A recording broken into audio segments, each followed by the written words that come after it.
भीम के पुत्र घटोत्कच की कहानी। घटोत्कच महाभारत के वीर और मायावी योद्धाओं में से एक था। वह पांडवों में से द्वितीय भाई भीम और राक्षसी हिडिंबा का पुत्र था।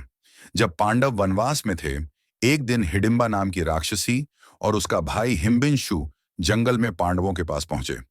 हिम्बिंशु ने पांडवों को खाने की योजना बनाई, लेकिन भीम से युद्ध में मारा गया।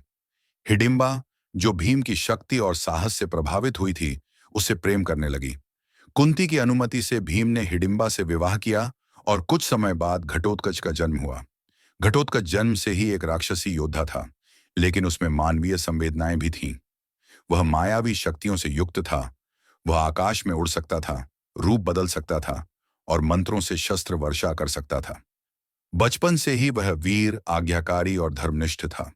जन्म के बाद जब भीम और पांडव आगे बढ़े, तो घटोत्कच अपनी माता के साथ जंगल में ही रहने लगा, लेकिन पिता के प्रति उसकी भक्ति अटूट रही। महाभारत के युद्ध में घटोत्कच की भूमिका अत्यंत महत्वपूर्ण रही। जब कुरुक्षेत्र का युद्ध आरंभ हुआ, तब श्री कृष्ण ने घटोत्कच को याद किया, क्योंकि वह रात्रि युद्ध में अद्वितीय था।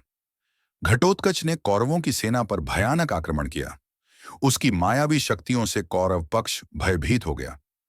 वह कभी विशालकाय रूप में प्रकट होता, कभी कई रूपों में विभाजित होकर युद्ध करता। उसके वारों से दुश्मन संभल नहीं पाते थे। घटोत्कच ने दुशासन, शकुनी और अन्य कौरव योद्धाओं को बार बार मात दी। दुर्योधन की सेना में हाहाकार मच गया। कर्ण ने जब देखा कि पांडवों की विजय सुनिश्चित हो जाएगी, तो उसने अपने पास का एकमात्र दिव्य, ब्रह्मास्त्र तुल्य शक्ति अस्त्र, जो इंद्र से प्राप्त हुआ था और एक ही बार चलाया जा सकता था, घटोत्कच पर चला दिया। शक्ति अस्त्र अत्यंत शक्तिशाली था। जब घटोत्कच को यह झात हुआ कि उसकी मृत्यु निश्चित है, तो उसने अपने शरीर को विशालकाय कर लिया और आकाश से गिरते समय हजारों कौरव सैनिकों को कुचल डाला। उसका यह बलिदान युद्ध की दिशा बदल गया।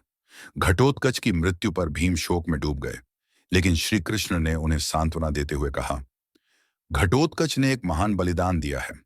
उसने कर्ण के सबसे घातक अस्त्र को व्यर्थ कर दिया, जो अर्जुन के जीवन के लिए खतरा बन सकता था। इस प्रकार घटोत्कच ने वीरता, भक्ति और बलिदान का प्रतीक बनकर महाभारत में एक अमिट छाप छोड़ी। वह आज भी एक ऐसे योद्धा के रूप में याद किया जाता है, जिसने धर्म और पितृभक्ति के लिए अपने प्राणों की आहुति दी।